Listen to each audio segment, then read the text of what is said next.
All right, welcome back to the weekly report. Week 7 is in the books. I've got Ryan and David with me today in the booth. Say what's up. What's up? What's up? So much enthusiasm. David not looking great. Ryan looking Nope. okay. I feel like I wanted to get Johnny in here too to get kind of like all ends of the spectrum right now because Johnny's like in the driver's seat, it seems. I think I'm looking great, but we'll that's get to just it. me. We'll get to it. You Yeah. have like no fab, so that doesn't help. I'm looking great. What a loser. Confidence is key. Oh yeah, Lamar was your top scorer last week.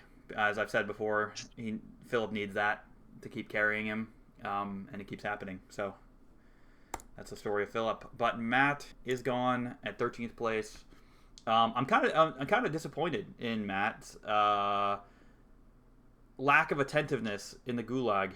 This is the last team that was going to be in the gulag, and he was only like what 9, 10 or something points off of Potter. And he had Quentin Johnson inactive and another 0-point score. Whittington, which I guess you can't predict that was going to be 0, but I don't think that was a great play.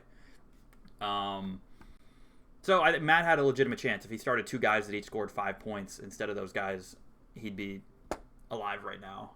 But I guess for my sake, as in I feel like it's a lot easier now that there's no more gulag. Just looking at the analytics of everyone without that one team kind of pulling it all down. But anyway, off my soapbox on Matt. And Potter, the unexpected elimination last week. He was, if you remember, he was in the green in all the charts last week, so he was a 3. I had him in the top right of that kind of quadrant analysis where he was in a good spot. He had fab. He had like the 3rd most fab in the league. He had a lot of good players. I'd say a couple studs that he could have started in the championship if he got that far. It was like just the Tyreek and the Cooper Kupp not coming back from injury yet, and a couple of things. It all went bad for Potter in 1 week, and that's the nature of the game here. So 12th place. All right, top 25% of last week. I've seen myself here a lot. I have not gotten the star yet. James comes with that this week. And Phillips sneaking up in here. The Lamar and Bijan combo is really working for him in the past couple weeks. But an average score of 120, which is pretty low, actually, this late in the season. Especially because there weren't even that many buys last week. And there's no buys this week. Last week, the top 25% average was 127. And the bottom 25%, just 2 people this week because of like the 2 eliminations. It's just like, anyway, two people. Going forward after this week, it'll be 2 on the top, 2 on the bottom. Once there's 10 people left. David and Fleming in here. David getting the trash can. Average score of these 2 of 79, which is down 8% last week, 85. David, how do you feel getting the trash can? I'm honored to receive my 2nd trash can. I cannot believe I'm still here. Yeah. The trash can is the best award, TBH. Why is that, Ryan? That's where you want to be. You know, like you sweated it out. You sweated it out, and you're good. You know. That's fair. Take a deep breath after the weekend. I've said it before. I'm having fun in this year in that my team is a lot better than it was last year. I mean, I made it farther than I did last year, but I feel really confident right now in the spot that I'm in. But I kind of miss the like anxiety and like the fun, the heart racing on Monday night. The sweating and the panic attacks. Yes, where it's like going into the 4th quarter, I need my guy to get one more catch or something. Like, gosh, like I kind of miss the excitement that brings. It'll come, I'll imagine, but it is what it is for now. Eventually, all of us mediocre teams are going to get weeded out, and you'll be sweating every week. Probably. I switched up the graph here, a little new graph into the segment. This is basically your top 25% and bottom 25% and league average trending, but using the good old classic box and whisker plots, if you guys remember those back in like high school. Oh my gosh. I think it's actually the perfect way to visualize it because first off, you can see individual scorers and where they sat. It's kind of hard to see them all in here, but you can find your color and try to find yourself. They're not all labeled because then the labels would be extremely overlapping and impossible to read. But essentially your top 25% is above this top of the box, and your bottom 25% is below the bottom of the box, and then your league average is this middle line. So you can kind of see it trending. This week was interesting. Everything was kind of down. The top 25% was down. The bottom was down from last week. I guess last week was the highest we had seen. But funny to look all the way back at week 1 and how Potter was so dominant week 1 that it was considered an outlier. That he's not even considered in the data set here. That's pretty funny. And this week was when Johnny and Mark just blew it up. And yeah, I mean, I don't know. Not really much else to say here. Just a different way to look at it that I thought was a little better than the trending. Mrs. Byrie would be so proud of you, Eric. I know. It's funny. That's probably the first time I've found an actual use for a box and whisker plot, you know? I forgot those existed. But fun stuff. Thursday night tonight. I'm excited for this game. There's a lot riding on it, and actually a lot only on a couple people. Philip has Aaron Jones and Addison. I have Justin Jefferson and maybe Hawkinson. I don't know if he's activated, if I'd play him. I kind of like K. Dotton with all the injuries on the Bucs. I might hold off on that. And then Ryan, you have Kyron and Cooper Kupp tonight. 2 of your top 4 guys, I would say. Yeah, big one. So Ryan could either be looking great or looking terrible, depending on how this game goes. I imagine I could be looking middle. You could be looking mid. Cooper Kupp puts up a 10, and Kyron puts up 15. I don't know. 10. I feel like that's 10, 15. Yeah. That's pretty mid. I'm sure you wouldn't be complaining if that happens, though. But it should be a high-scoring game. I think this should be a good, exciting game, high-scoring. Have you heard about the trade rumors about Stafford and Darnold? No. What's the rumors? Oh, fill me in. The rumors are that these 2 teams are trying to work out are potentially I don't think this is baseless. I think that there's rumors that these 2 teams, the Vikings and the Rams, are potentially working out a trade of sending Stafford to the Vikings, and I assume Darnold would probably be part of the return package. Because if the Vikings are trying to make a push this year, Darnold's been doing it. I guess, but they don't. I guess they don't. If they do that, it just shows that they don't trust him to carry them in the playoffs. But Stafford's been there; he's done it before. So that is true. I can kind of see it because they've got McCarthy. That would be a real slap in the face to Darnold. I mean, he's in the MVP conversation. He is. I'd be shocked if it actually happened, but I heard that they were in talks about that. Maybe it was completely baseless. If I'm the Vikings, I would agree with you that it'd be nice to have the quarterback like Stafford leading the way that has the experience and has done it in the playoffs. And also, with how Darnold's been right now, the Vikings would probably get Stafford plus more for Darnold, I would think, right? So in theory, it could be a good move for both teams. Well, and then the Rams are getting more youth at quarterback. If they really or if the Rams actually believe in Darnold and they think that they can make him their guy. Yeah, I mean, he is a guy. I have no reason to believe Sam Darnold cannot be a guy in the NFL now. He does not have a future in Minnesota, though, because they drafted McCarthy, so that much is clear. That's true. Very interesting point. That'd be a very interesting trade, if you ask me. But I mean, the other thing, does he not have a future in Minnesota? Darnold goes 13-4. I don't know how you just move on from it. I don't disagree, That's David. true. With I think he'd start next year, and JJ would keep sitting.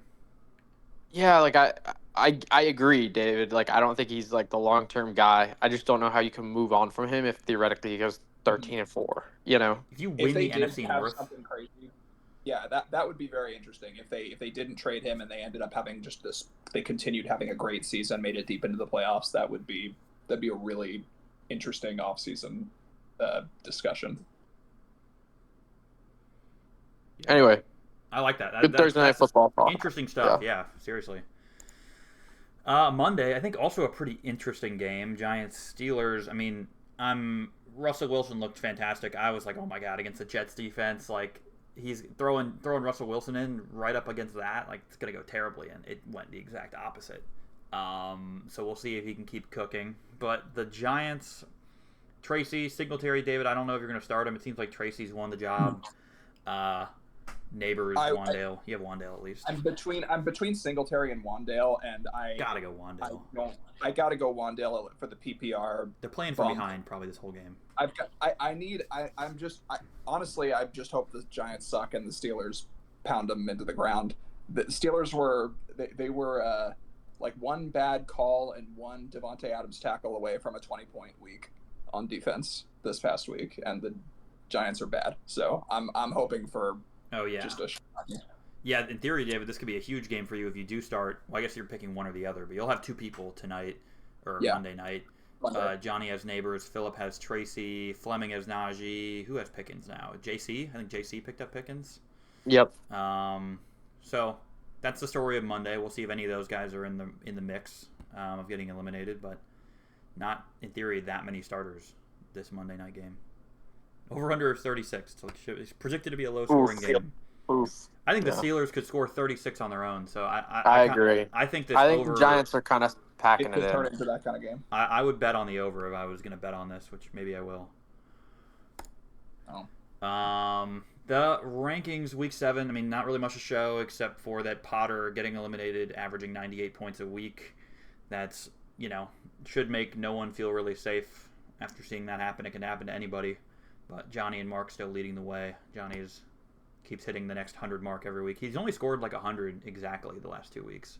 He's not like blowing it out. Like me and Mark are catching up to him. Huff as well, and James, low key. But that's really it to say here. Fleming actually surprisingly is our lowest surviving scorer, but he's also pulled starters. Him and Ryan are guys that pull starters on Sunday night, Monday night if they're safe. Whereas Jake and David, I don't think are doing that. So there's that. I don't think Jake's doing anything. Jake's not doing anything. Jake needs to field a team before he worries about pulling starters. Yeah, he's looking okay this week, in my opinion. But the economy only 360. Like I think I want to check where we were at week 8 last year, but 366. I feel like we burned through the money. And Johnny, with now finally under 100, owns a quarter of the market. It's pretty crazy if you count just like these 5 guys above the line. It's 60-70% of the market is right here in these 5 guys' hands. I spent on Barkley, so I'm now finally below this line. I'm okay with that if I have Barkley. And then way down at the bottom, Phillip still with 0, Fleming 3, Ryan 4. Ryan, you spent a bunch on Cup. Basically the rest of what you had in the bank on Cup. So we'll see how that works out. And Ironically, I spent that much on Cup because I saw Cup to the Chiefs rumors. Which okay, you got your Chiefs receiver too. I got my Chiefs receiver, but it wasn't the one who I thought. But anyway, I like it. Good moves.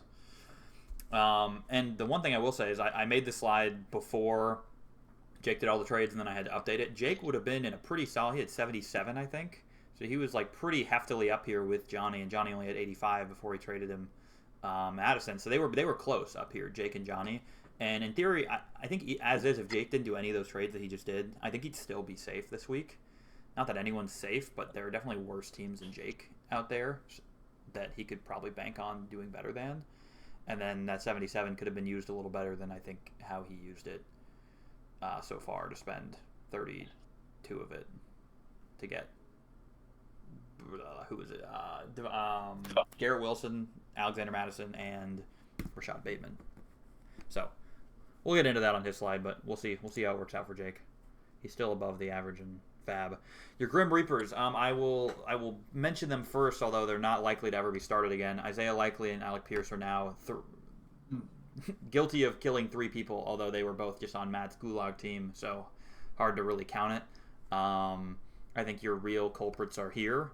These are guys that are still on teams and have the chance to keep taking more names. But these are the same guys as last week, except for added in is McConkey and the 49ers defense, both on Potter's team, and now have eliminated 2 people.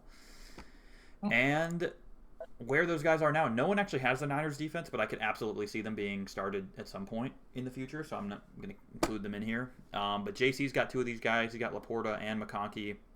Pretty sure started both of them. Ryan's got Andrews, but he seems to be finally back. Johnny has Amari Cooper. I think he'll be good on the Bills, and Najee Harris is on Fleming's team, and he's been good, so it's hard to really think these guys are bad. You can understand the Laporta Mark Andrews from early in the season when they were both kind of busting it up, but I mean, I still don't like. They're not still that solid. Like, we know what they can do, but they're not reliable. No. Yeah, I need to see it for more than like back on this 2 list. weeks. I would still not be confident that Mark Andrews wouldn't just put up a goose egg at some point in Correct. the next couple of weeks.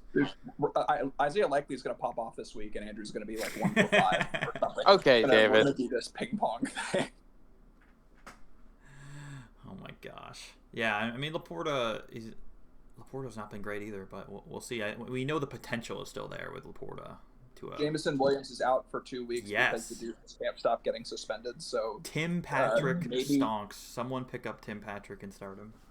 I think Laporta more likely than Patrick is going to do better these next 2 weeks. Yeah. Probably. Yeah, but we will monitor these quote unquote Grim Reapers as we go on. All right, my week 7 reaction. We're kind of at that point, especially now with the Gulag gone, is when do we start planning for the late game? Some teams are kind of in desperation mode right now, and they're barely scraping by. And there's a lot of teams that feel pretty comfortable right now. But I would say Potter was probably one of those teams feeling pretty comfortable with the amount of fab and the good players that he had, and now he's gone. So who really knows? But essentially, I think if you have fab now, should you spend it? Like, when do you start stashing those studs for the late game versus just stashing the fab for the late game? Those are kind of the two ways you can, really the only two things you can do with the fab right now if you have fab. And if you don't have fab, as in a position that David's in, what do you do? Like, how can you, in theory it's impossible to win if you don't have fab right now. In theory it's not impossible. Jack kind of did it last year, but Jack got a really good team and then traded away players and got a little bit of fab to work with in the late game, and that's how he managed it. David, I wouldn't say you would feel like you have that many good players that are... I don't have a surplus where I can just be going and shopping one of them for fab at this point. So I just need to... Basically, if I'm going to actually make it anywhere far, I'm gonna need a couple more miracle weeks where I'm skirting by until there's few enough roster spots that some more viable players are just sitting on waivers for free. Yeah, I think that is a good way to look at it. You have to make really savvy moves if you don't have fab. There are always good guys on waivers every week. There's someone that's not on a team that pops off, and if you can continue to find those guys, or like pick up a guy for low fab that ends up, I don't know, either filling in for an injured guy and getting a more expanded role, or whatever. Those are your really only ways to get good players without spending money and without trading away your good players for money. So, yeah, good point. No buys this week. So in theory, everyone's team is at their full capacity outside of injuries. And next week we got the Steelers and the Niners on bye. So that would be what? Your Najee, your Steelers defense, Pickens, Kittle. Well, I'll have Purdy on bye, I guess. Ryan, Debo. So we will see. Oh, man, Ayuk's going to be on bye. Oh, no. It's a real bummer for Mark. One of his studs. Not going to be playing this week. Kittle and Mason. That could be dangerous. Yeah. Okay, there's something to look at. Eric, clip this out. I don't need them preparing for next week. Oh, yeah, okay. Marky heard nothing. Looking at this, I revamped this as well. It looks a little different. It's fit with a dark theme. These were kind of bright and white, so made them fit in with the theme of the PowerPoint, kind of this darker look. But anyway, now without the one Gulag team pulling everything down, it's a little more clear how we can look at this. A lot more teams in the red than we're used to seeing, like Fleming and JC, not typically seen in the red, but now they are. Jake, Fantasy Pros likes Jake's team apparently, but according to Sleeper, he is the worst team by far. That's interesting. Fantasy Pros says he's okay. So, and David, so does his weekly score, to be honest. So yeah, this is this week, just your ranking this week, which is the matchups and whatnot. And David, you are the least favorite team according to Fantasy Pros, but the third least according to Sleeper. So I mean, there's routes to get out of here, and you would think if you're here, you're safe, but that's not necessarily true. Ryan and Huff, Sleeper likes them more than Fantasy Pros, and then me, Johnny, James, Mark are all in the green. And I didn't mention Philip, but also in the red here. But the Jake is the real interesting data point there. And now your next week versus rest of season, according to Fantasy Pros, David not looking great. Nope. Because this is the Fantasy Pros ranking, which didn't like you here. Also does not like you for rest of season. But JC is the next worst on this, according to that, which is a little interesting to me. I would have expected to see like a Jake or a Phillip or a Fleming maybe. But no. And Ryan, you're kind of just squeaking around the middle of the graph here. You're, in theory, better than these 5, but... Is this Fantasy Pros, Eric? This is Fantasy Pros, yep. Yeah. I mean, you have some guys, not in the same way that me, Johnny, James, and Mark, I guess Huff, have guys, but like you have enough guys to get you by for sure for now, unless some of them just have a bunch of bust weeks. Hopefully I got the bust weeks out last week. Yeah. You would think so, right? Yeah. But Jake, once again here, he's actually looking okay for his weekly rating, but his rest of season, not a great outlook. 3rd worst rest of season outlook. And Huff is, in theory, in not a perfect spot this week, but rest of season he's got the guys to do it.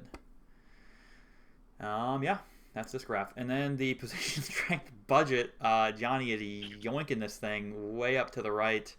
According to this, he has the strongest team by a large margin and the most fab by a large margin. I don't think it's this big of a gap, honestly. I think if I were to it would look better if he was maybe right here, more fab. I mean, I guess it would be up here, more fab than everyone, obviously, but pretty much just as good of a team as me, Mark, Huff, and James. But hey, analytics are the analytics. That's what they say. Johnny, you're apparently looking pretty good. Jake and JC are your high budget, weak teams where they can still make some moves with the fab they have, but their teams as they stand are not the strongest. Ryan and Fleming kind of below average on position strength and also don't have fab. And then Phillip has 0 fab and is not looking great either. And David, here you are with a little more fab than these guys, but not looking great right now. So that is those graphs. So this is how I have it, and I moved James from over here to over here.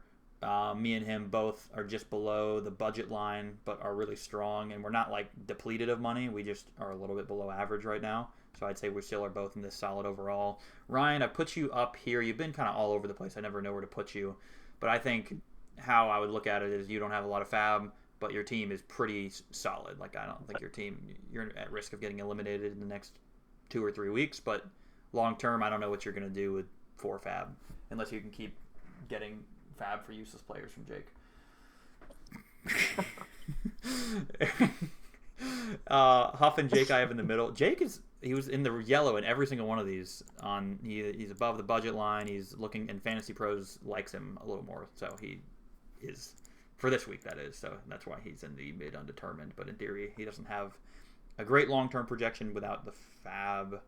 Well, he does have the fab. He needs to do something with it though. That's why I put JC here. He has the fab, but his team looks pretty weak. And then David, Fleming, and Phillip, the guys that have weak teams and don't have a lot of fab, all belong down here. And Huff is kind of floating around the middle of the pack.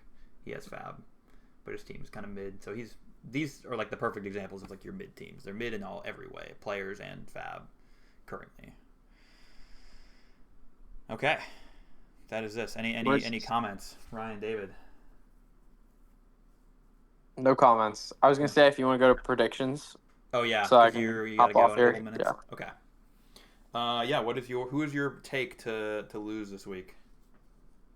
I'm gonna go with Fleming. I think the Evans injury hurts. That hurts. I forgot to mention that on these graphs. That's kind of part of why Fleming's team has gone down in the rankings is that injury. But go ahead. And I think he's got some tough matchups. He might need a big Monday night from Najee to keep him alive. But yeah, I'm gonna go with Fleming. Okay. Yeah, I'm looking at his team now. I would agree with that take. It's a tough look losing Mike Evans, but he's got everyone at this point has some guys. But I agree, he's not in a perfect spot this week. So good take. All right, I gotta go, fellas. All right, see you, Ryan. Let's read on the rest of the way. See ya. Yeah. All right, and into the teams. There's a lot less. As the season goes on, making this PowerPoint gets a lot easier because there's less teams, so there's less stuff I have to track, and there's also way less moves as the season goes on. Like early season, everyone's trading and grabbing people, and I have to update these, and it's time consuming. But now it's a little easier. But James coming in first last week gets his first positive accolade, gets a star. Derrick Henry's just been amazing for him. Tank Bigsby, who he acquired like 3 weeks ago for almost no fab, has been amazing and will continue to be, as he has seemingly taken the job from ETN. David, you have ETN, right? Yeah, I do. That was a great move on my part, trading away an injured running back in Jonathan Taylor for another injured running back. Wait, but you don't have. Wait, where's ETN? Oh, I see. He's on injured reserve, but he's questionable. I see. Yeah, he's questionable. So we'll see if he plays this week. I don't actually. I think that this is. I don't believe that Bigsby has taken the job from ETN. Ooh, hot take. Is that a hot take? Yeah, Bigsby's been awesome. ETN was kind of a bum. He's earned playing time for sure, but ETN ever since week 2 or 3 has been playing through some sort of injury. Yeah, that's fair. This season. So yeah, no, I don't believe Bigsby has surprised everyone and earned his playing time. It's a split backfield 100%, but he hasn't just supplanted ETN and taken, like, ETN is not the RB2 on this team. No, but it might be a 1A 1B now. Yeah, but I guess in my mind that doesn't mean he took the job from him. It means that he's shown that he has value as a player and has earned that time. I don't like it. I would rather ETN just be the guy, obviously. Right, of course. That is something to watch, that if ETN plays. We'll see if he plays. In theory, start him in your flex or start him over. 100%. I would start him over Wandale if he plays. I can't. Christian Watson. I see Christian Watson there. Is that not I know we're not on your team slide right now, but we're talking about. we can talk about. We can talk okay, we'll talk about it when we get there. But I've added in a new thing this week at the bottom of the summary here. I'm not gonna move the mouse there because then this thing pops up. But you're sort of my matchup to watch. Your potentially risky matchup where one of your key players could end up having a bad game is kind of the idea. Not that he will, but just something that could be a tough matchup is I have Derrick Henry at Cleveland. Could be a tough matchup. Cleveland's got a pretty good defense. And if Jameis plays, the script could completely change. If the Browns are actually decent with Jameis Winston and it's a high-scoring game, or the Ravens get behind, we've seen it before where Derrick Henry can have bad games if they abandon the run or get behind. It's when they get ahead where Derrick Henry starts to thrive. So that's my take, but James got a really good looking team here. You will no longer see red on any of these graphs because red is 12th and below, and we're now at 11 teams. So really yellow, you want to avoid having yellows on your team in theory, and it is Tank Bigsby here, but I like him at the flex. Everyone else is really solid here, and the rest of his team I think is pretty good matchups outside of this potential one with Derrick Henry. My team, I go on James really didn't acquire much. Ravens defense, Ray. Nothing significant. I got Barkley for 38. As I've said, I did not expect to get Barkley for 38. I put in that bid thinking, this is why you put in those bids. I put in a bid of what I was comfortable to pay for Barkley, but I wasn't going to try to overpay for Barkley. And I outbid the next bid by $1. I think Huff had 37. So I bid the perfect bid, and I'm happy I did it. Now I've got great running backs, and I feel a lot safer. Not that I didn't feel safe, but I feel like Barkley and Walker and Josh Jacobs could potentially all be late season plays at running back. But yeah, Kenneth Walker's been great for me. RIP Godwin might go down. I know I'm biased, but I'll have to look back at the end of the year at the draft board, but might have been the steal of the draft. I think I got him in the 7th round of 18 teams. So that's I don't know, what is that, the 80th pick? Very late. He was basically, I think he would universally be considered steal of the draft. I don't know if you could call him that at the end of the season because he was hurt halfway through the season, but at this point he was up there in steal of the draft for sure. Yeah, there are definitely other names that could be in contention for that. I'm not going to let the injury knock him off that because he was the wide receiver 2 or 3 on the season, and yeah, that was awesome. Sad I lost him, but my team is still okay.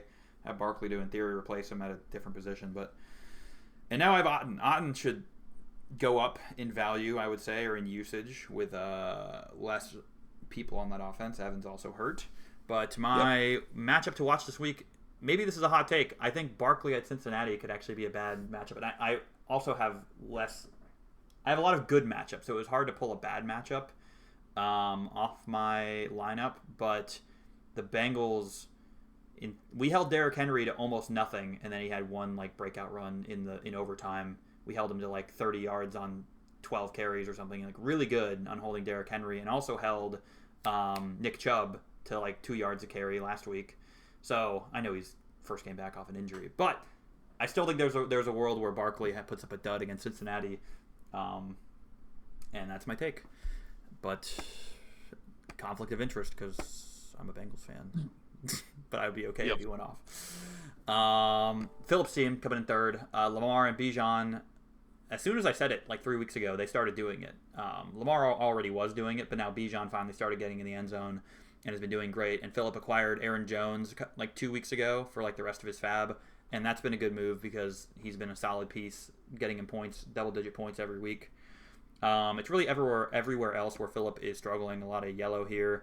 Hunter Henry is actually a guy that I like. I think Drake May is becoming one of the favorite targets of Drake May, and I think he'll continue to get those looks. So I like him as a sleeper play. It's all his receivers that have a lot of question marks. Any of these guys, there's high dud potential from like all of these guys. DJ Moore could put up a dud. Xavier Worthy could put up a dud. Michael Pittman could put up a dud. I like Addison a little more than the other guys where you have him, but but I would say his in theory I would only put the risky matchup for one of his like better players, and I think of these three, I think Lamar has a potentially tough matchup at Cleveland, who, like I said before, they have a good defense, so it could happen. We will see. Yeah, that's it for Philip. Still 0 fab. Huff. So he goes and gets Tyreek. Last week he went and got DK, but now DK is hurt, and then he spends, again, 20 plus to get Tyreek, who should be bouncing back with Tua re-entering the starting lineup. So we will see. Should be good, but we'll see if he bounces back. And DK actually is not out yet, so we'll see. I thought he was almost guaranteed out this week and might come back next, but it sounds like he could still play this week. I heard he was week to week, so that tells me that he's out at least a week. Yeah. That's how I took it as well.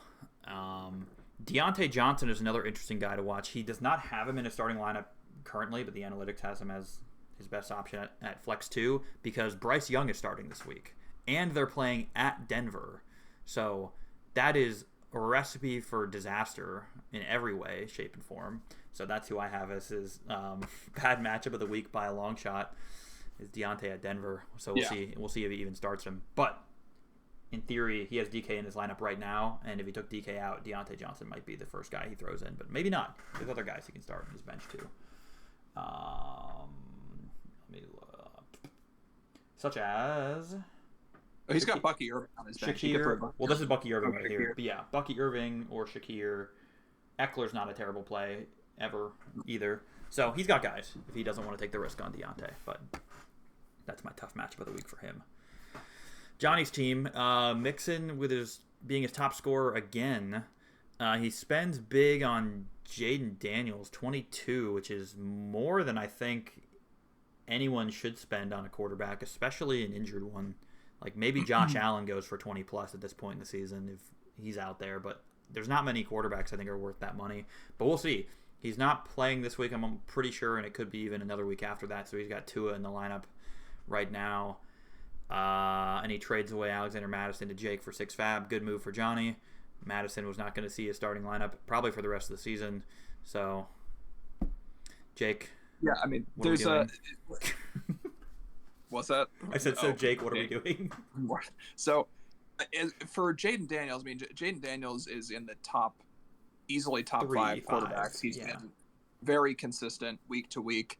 If he's part of it is that he just had fab to burn, and so he could just casually drop 22 on a quarterback. But I mean, if anybody, Jaden Daniels is in a small list of quarterbacks that would be well worth that kind of fab if it turns out that he's okay from his injury and he's not going to be out for too long. He's probably out this week, but if he's back and good to go after that, and he's not like playing through broken ribs or something, then I could see that being, because the quarterback was like the one position that he really has not had a super solid guy at. He'd been going with Anthony Richardson a lot this year. He's got Tua starting this week, which isn't bad, but I think it makes sense, honestly. Yeah. I'm not hating on Jaden Daniels at all. I'm more just like, I guess the fab I thought to me was an overpay. I don't think Yeah. the next highest bid was in the double digits. So maybe I'm wrong. I don't have that. Don't quote me on that. But I have Johnny as tough matchup of the week is Neighbors at Pittsburgh. No doubt, that's a tough matchup. Yep. We saw Neighbors have a bad week last week, and now it's an even tougher matchup. So we will see. Mark, in theory, there are a couple guys to keep an eye on Mark's team. Mark's had a really good team, still has a good team. He gets Christian McCaffrey for 18 as a later season stash. Mark is a team that can definitely afford to spend and stash CMC because his team is fine right now. He also has Mason, so yes, he just has the alternative for the meantime. But yeah, I guess that was going to be my point, was that Mason will eventually not be the starter in theory, and Jonathan Taylor's got a question mark on him this week. And who else? Oh, he started Caleb Williams, I believe. I think the analytics actually agrees with that according to this chart. So that is interesting. He's got Dak and Mayfield. Oh, I was going to say Baker is the guy to watch because in theory we should see a drop in production from Baker and the Buccaneers without Mike Evans and Godwin. But you would think. From what we saw in quote-unquote garbage time, using not those guys, it seems like he could get it done with Otten and the running backs out of the backfield, and the other receivers that step up, McMillan and Sterling Shepard. So we'll see. I wonder if they trade for a wide receiver, like the Bucks. I wonder if they make a move to bring somebody else in. Let's see. Who's a guy that's... Amari Cooper and Devontae Adams were the obvious candidates to be moved. Maybe Amari Cooper was not an obvious candidate, but the Browns kind of stink. I don't know. I don't know what receiver is kind of available to be traded. I don't know. I didn't have any particular player in mind. I'm just thinking like they just lost. They could, yeah. In an instant, they lost their two biggest Mike wide Evans receiver should be producers. back in, I would say, 3 weeks. I don't think it'll be Yeah, fast. but that's 3 or 4 weeks though. That's a lot of time to not have both your top guys. It might depend on how things go this week. If they are really struggling on offense this week and they can't move the ball through the air, then I could see them making a move for somebody. If I'm the Bucs, though, the silver lining maybe is that Godwin and Mike Evans are both older. They are their top receivers, but now you get to see what you have in those younger guys. The rookie McMillan, Trey Palmer is second-year receiver. Shepard is in theory your veteran that should get used. I think Shepard will be the breakout of the group.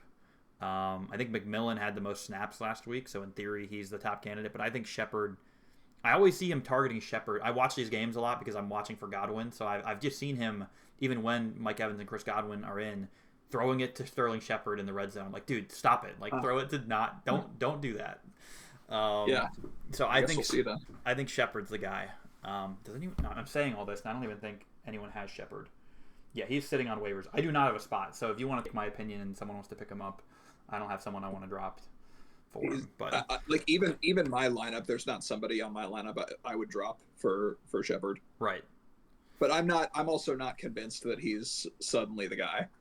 Yeah, we will see. That is my take on that situation. Is I like Shepard, but Ryan's gone with McMillan. Ryan has McMillan, I believe, in his starting lineup even. So we'll see. Yeah, it's a good play, I think. Yeah. And then Mark also made the move, traded away Garrett Wilson for 24. And once again, another good move. He has plenty of guys to fill the starting lineup, and 24 fab is a lot of fab at this point in the season. So, but Jake hadn't really spent much yet, so he was ready to give it. So, that's how it goes. Yep. I think his tough matchup is JT at Houston. Not a lot of tough matchups here, generally speaking, and JT is also coming off an injury, so there you go. That's what I got for that. All right, Ryan's team. Breece Hall leading his team again. Andrews appears to be back as well, although the analytics has him as the worst starting tight end of anyone in the league right now. Wow. Like of the 11 teams, I should say. Yeah. And Ryan pretty much bankrupts himself for Cooper Kupp, which we'll see if that works out. I do like Cooper Kupp, and then spends 4 on McMillan. I would take Sterling Shepard for 0 fab over McMillan for 4 10 times out of 10, but we will see. Not that I don't like McMillan, but I like the freeness of of Sterling Shepard. Ryan's also high on Cedric Tillman for the Browns, especially if Jameis Winston plays. Could see he was the most productive receiver last week. He is. Wait, what did you say? Jameis Winston is getting the start this week. Okay, cool. I'm almost... Yeah, I think we do know that. Yep.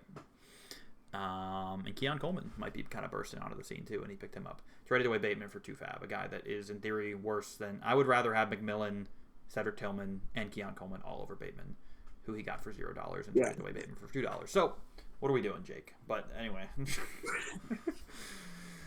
I think his tough matchup. Brian has some. None of them are like awful. He has a bunch of like semi-bad matchups, but no terrible matchups. So I'm going with Monty versus Tennessee, who actually have a good run defense. Yeah. The other option was going to be Kyron tonight against Minnesota, who does have a good run defense, but we just saw the Lions kind of run all over him. Yeah. Gibbs had a crazy good game, so hard to argue that anymore. Mark Andrews at Cleveland was my other thought, is potentially a bad matchup, but he's got the best matchup in the league of Denver against who is it? Oh, the Panthers with Bryce Young. Like, how is that not number one? What defense is number one? That's a glorious matchup. I was right on my take. I'll take my victory lap from last week on Thursday night. I was like, Denver's defense against the Saints with Rattler. I was like, that is just, you're going to come out of that with 20 plus points and be looking great. And what do you know? They scored 22. So I would expect a 15 plus point performance again from Denver. Yep. Another reason why Ryan is looking pretty good right now. Jake, so he's kind of looking mid right now with the acquisitions he's made. I don't love the use of fab, that he spent almost half his fab on Garrett Wilson, Rashad Bateman, and Madison, 2 of which are going to be useless in 2 weeks, I would say. Garrett Wilson, we'll see how the Jets continue to work that offense with Devontae Adams there, but I still think there's plenty of room for Garrett Wilson to be productive even with Devontae Adams there. So not a terrible move, but I would say an overpay by almost every standard. But Jake's got the Jalen Hurts, A.J. Brown stack that seem to be carrying him right now. Javonte Williams had a good week last week. He's getting DeAndre Swift back off the bye. So he's definitely got some okay guys here. DeAndre Swift has been great these last couple weeks. Now that the Bears are actually using him. But I'm going to give his bad matchup of the week is Madison versus Kansas City, which there's a chance he doesn't even start him. But if he does, which he is very flexible, like it wouldn't be dumb if he flexed him. I just think it's a tough matchup. Right now he's got Jerome Ford in his flex instead of him, but I don't understand that either. So either way, he probably doesn't end up starting Ford, I don't think. Yeah. He has Keenan Allen on his bench too, and Rashad Bateman. So these are all guys he could play at flex. And Jerry Jeudy as well. So we'll see what he ends up doing.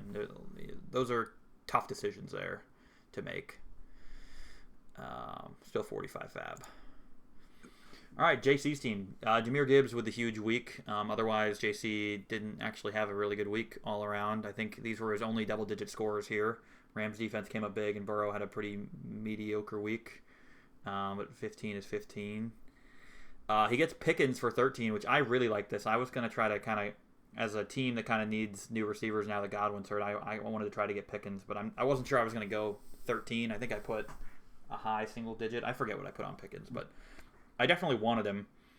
I think now Russell Wilson. If they keep Russ at quarterback, Pickens is going to be great. Absolutely. Russell Wilson just throwing the moon balls to him like all day. Pickens is a great 50-50 ball receiver. And Justin Fields was just not getting it done in terms of getting it to Pickens. So I like Pickens. Might be JC's best receiver if Devontae Adams doesn't pan out for the Jets. But some things to watch for JC is Chuba Hubbard. First off, bad matchup. That was my consideration to put it his bad matchup of the week, but I went with Kamara at the Chargers because Kamara, in theory, is one of his best players, and if he puts up a dud like he did last week, never puts him in a good spot. But Jonathan Brooks may see some action this week. Really? Is he back this week? Yeah. I mean, it shouldn't be a surprise. I drafted Jonathan Brooks with the expectation that I heard week 3 or 4, but when he was put on the pup, I believe that guarantees 4. I was expecting week 5 to see Jonathan Brooks. We are now week 8, and we're just now seeing him potentially. I hadn't heard that he was going to be playing this week. Yeah, I mean, so we'll see. There's no way.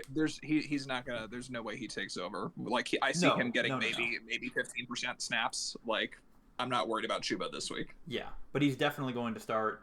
I mean, I'm worried about Chuba for the matchup and the fact that he's getting his carries are going to start getting eaten into. I think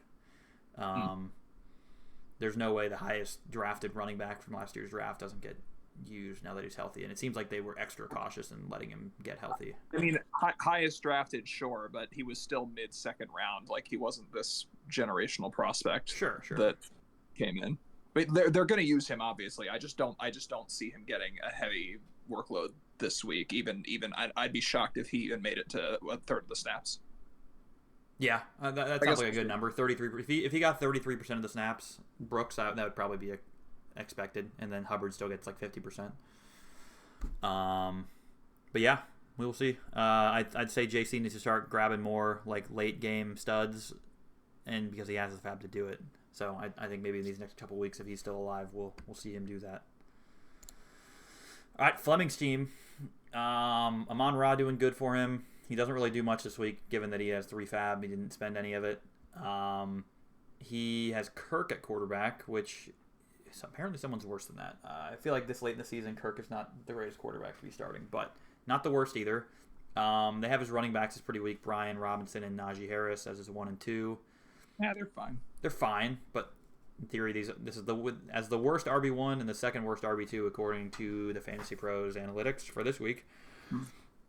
But Amon-Ra, Stephon Diggs of the Texans can bounce back. Kelsey, I believe he actually has Kincaid as a second flex, not Mostert, which is, I don't know, a toss-up, I guess, because Kincaid's had his ups and downs this year, mostly downs relative to what we expected to see from Kincaid.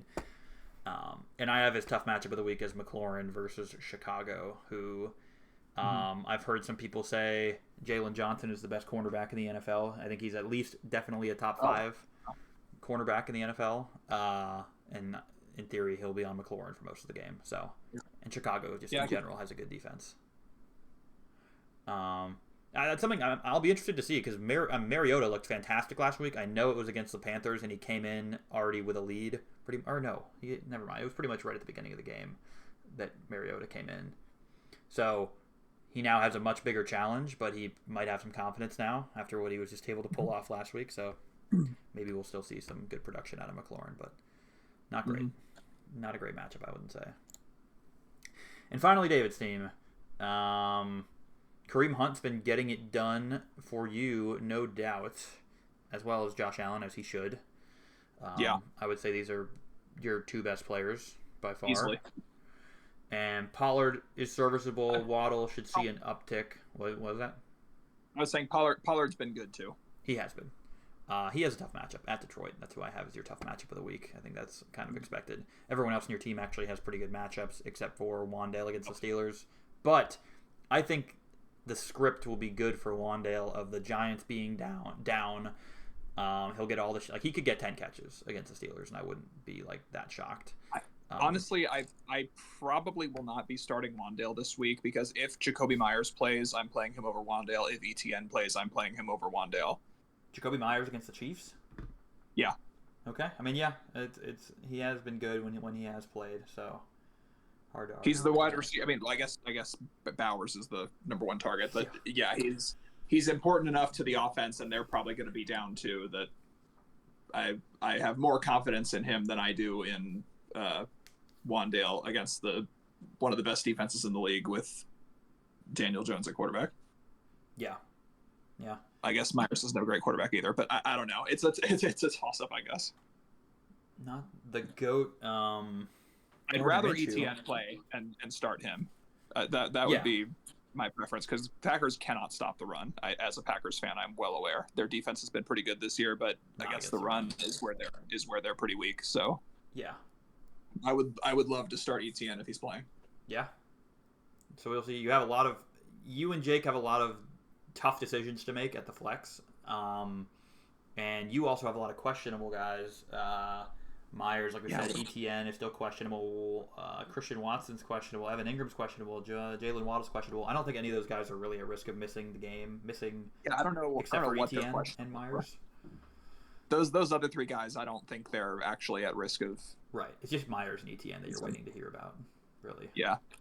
So. Yeah, and you were asking about Christian Watson earlier. Christian Watson is 100% a boomer bust guy, but with the state of my lineup right now, that's exactly the kind of person I need. I can't be relying on I just need somebody to catch a couple passes and not completely like I need somebody who could pop off for like 3 catches for 90 yards and 2 touchdowns. And especially against a Jacksonville defense, which is not good. That's what Watson offers, that potential, which I kind of need right now. So that's why I'm playing. I mean, looking at his, I know we've seen better in prior years, but looking at his game log this year, the most he scored is 14 points. So if that's the boom, if that's your highest ceiling, I know it's not, but in theory, his ceiling isn't even that high this year, just because there's so many receivers on the Packers that it's hard to get it to Watson that often. But yeah, if you get that one long touchdown, that's all you need from him. But he's put up 0 and he's put up 1. He's put up 0 twice and 1 last week. So the bust potential is very high. Oh, it is. I know what I'm getting into. So we'll see. Yeah, that's all I got for the Steelers. Steelers should be great. I think your top 3 scorers, I wouldn't be surprised this week if they are Josh Allen, Kareem Hunt, and the Steelers defense. Yeah, probably. With a Jalen Waddle potential upside. It feels so good to be able to start him again. He's probably going to suck this week now that I've said that, but yeah, he's been unstartable. Yeah, watch. It would be so funny if Tua comes back and the Dolphins are like just as bad as they were before, without him. That'd be hilarious. That would be astounding, honestly. It would be. But I would find it hilarious because I have just about 0 stock in any Dolphins player in any league. So, yeah, I'll take that all day. Saying goodbye to Potter. 72 fab right into the void. In theory, that's good for people that have fab. Now it's less competition for bidding. JD5 giveth and JD5 taketh away. He's the reason that Potter got past, like, what was that, week 3? And he is one of the big reasons he got eliminated last week, because he got hurt. So that's the way to put it. And the way I like to put it, Potter, I would challenge anybody to do this. I don't think anyone will do it this fast. I would say Potter speed ran the league. He got to see just about everything that you could see, being the highest scoring team, the lowest scoring surviving team, getting the top 25%, getting the bottom 25%, and getting eliminated all in the span of 7 weeks. And on top of that, not just having a trash can, but having like one of those boom performances on Monday night that like narrowly scrapes you by when you thought all hope was lost, which is not an accolade, but something that can occur. Like he basically saw every single thing that you can see in the Guillotine League, and injuries. He got to see injuries all over his team. So he got his full experience here this year through 7 weeks. That is pretty impressive when you think about it. Yeah. So yeah, R.I.P. Potter and R.I.P. Matt. Already talked about him. I think he had a chance to resurrect if he made some better plays. Not starting an injured player would be the starting point, but couple good plays in there. Darnold, Eagles defense, Justice Hill, but 57, and Matt is out of here at 13th. And my power rankings for week 8, I have Mark and Johnny staying strong where they are. In theory, you could put Mark above Johnny, or Johnny above Mark, whatever. I've bumped myself up to 3. I think with Barkley, I'm in a great spot. And James and I have like the same amount of fab, where we're slightly below average, but our teams are really good. So I have James right there with me. Everyone really moved up this week because I had Potter at 4 last week. So everyone by default is like moving up 1 that was below 4. So Huff moves up 1, Ryan moves up 2. I have Jake moving up 3. Like I said, I'll knock his usage of fab to get the guys, but I can't deny that he's probably around the middle of the pack right now, because he still has above average fab, and he has it about an average team, maybe a little below average team, but the fab helps. JC, similar spot, below average team, above average fab. And then Fleming, Phillip, and David were the 3 that were all in the red in all the graphs, and hard to argue that they aren't 9, 10, 11 in some kind of order. But this is the order I've decided. Yeah, no, I'm definitely 11. That's fair. Yeah. So that is the power rankings. And to the hot takes, before I give mine, David, who is yours? Yeah, so it's me, but I don't want to do that because that's just not a hot take. Too easy. I would put you if I was like trying to bet. So if I'm hot taking, go back to the rankings. Yeah. Yeah. Okay. So this does count as a hot take, I guess. My hot take is Huff. Yeah. This week, I don't think DK plays. and so Tyreek losing a Hill good is player. gonna bust. What's that? Is Tyreek Hill gonna bust? I'd be surprised if he busted, but I don't know. I need to look at his team again. I need to remember Tucker who. Kraft, Drake London, James Conner, Achane, Kyler Murray. Most people aside from me have pretty solid teams at this point. So I think just the injury to Metcalf will hurt. Maybe there's an adjustment game for Tyreek when Tua's coming back. Kyler has sometimes been known to have down games. So I mean, Achane has not been great either. I guess the only Achane and Tyreek should be fine. It's a great matchup. They got Tua back, but if I wanted to make the case, I could say that they have an adjustment game where they're still getting used to reacclimating Tua. I don't know, but that's my hot take. Yeah, I like it. That He's got 4 guys in that game: Kyler and James Conner and Achane, Tyreek, and the Dolphins. So if that game just goes badly in general and is low scoring, then which it shouldn't be, but it could be. You're right. And DK, I feel like DK is more likely to miss than he is to play. Even though, he is. I'd be very surprised if he plays, good for him. But I'd be very surprised if he didn't play. I mean, I'd be very surprised if he played. Yeah, and we see Deontay Johnson is out of his lineup, so that's another kind of downgrade for Huff. So I think that's smart. It is a smart bench. It is a smart bench, but it's a decent player that he now does not have this week. Yeah, wisely so though. My hot take. Maybe the hottest take I've ever made. Oh, whoa. Oh, just let's have some fun. Let's see Johnny get eliminated. Wouldn't that be something? And if I got it right, that'd be hilarious. On top of that, but my actual take is that my opinion about Tua, and his Tua is a starting quarterback, although it is a good matchup. After that, he's rookie heavy. I mean, not that they're bad rookies. They're some of the best rookies you can have. Yeah, Brian Thomas, that's really hurt him so far this year. Brian Thomas, Malik Neighbors, Brock Bowers. I think Neighbors has a tough matchup at Pittsburgh. I think the Jaguars are kind of meh.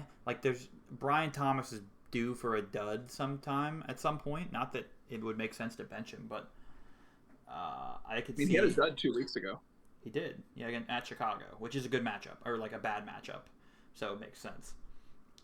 In theory, it's not a bad matchup, not that bad of a matchup against Green Bay. Who else here? Yeah, it's a reach. It is a big reach. He has, in theory, some good matchups, but I think there would be a lot of rejoicing across the league if Johnny got the axe for sure. It would make, for all the teams that have 0 fab, that would low key give the tiny glimmer of hope that they could win the league, even with no fab. Because in theory, if Johnny, as long as Johnny is still alive with the team that he has and the fab that he has, it's almost impossible for any of the low fab teams to win. So it would open the door to a lot of craziness in the league if Johnny got eliminated. So we will see. Yep. Johnny, watch out. I've never been right. Actually, I was right. I was right one time when it was a double elimination week, and I got one of my 2 right on Ben, which was a decently hot take because he wasn't one of the worst teams that week by projection. But that would be wild. It would be wild, and it would be funny to see. But yeah, that'll wrap up the video. David, any closing thoughts, remarks? I don't think so. Nothing I haven't already said. I just, again, cannot believe I'm still here. But I hope to keep saying that every week. Yeah. At this point. It's funny. Yeah. Somehow found a way to make this an hour-long video, even though I thought it'd be shorter because there's less teams. But I think we got some good things. We brought up some good topics that we kind of dove into for a while in this video. But that'll wrap it up. And as always, do not get eliminated. I'll try.